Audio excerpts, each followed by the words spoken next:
ঘড়ির কাঁটায় তখন দুপুর 1:06। মাঝ আকাশে উড্ডয়ন করে বাংলাদেশ বিমান বাহিনীর একটি প্রশিক্ষণ বিমান। সঙ্গে সঙ্গে এটি বিধ্বস্ত হয়ে পড়ে ঢাকার উত্তরার মাইলস্টোন স্কুল অ্যান্ড কলেজের মাঠে। মুহূর্তেই আগুন জ্বলে যায়। চোখের সামনে ঘটা এই ভয়াবহ ঘটনার বর্ণনা দেন সেখানকার এক শিক্ষার্থী। দশম শ্রেণীর ওই শিক্ষার্থী বলেন, আমাদের একটা পরীক্ষা ছিল।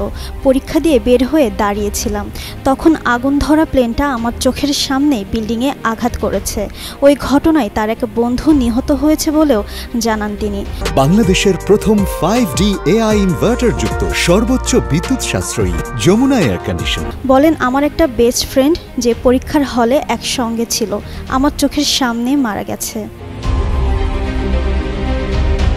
ওই শিক্ষার্থী আরও বলেন, স্কুল গেটের ভেতরে অনেক অভিভাবক দাঁড়িয়েছিলেন আর ছোটরা বের হচ্ছিল ছুটির সময়।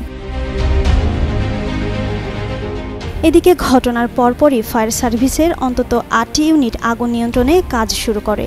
চারিদিকে ছড়িয়ে পড়ে আতঙ্ক, আহাজারি। জাতীয় বার্ন ইনস্টিটিউটে ভর্তি করা হয় অর্ধশতাধিক দগ্ধ শিক্ষার্থীকে। তাদের অনেকেই মৃত্যুর সঙ্গে পাঞ্জা লড়ছে।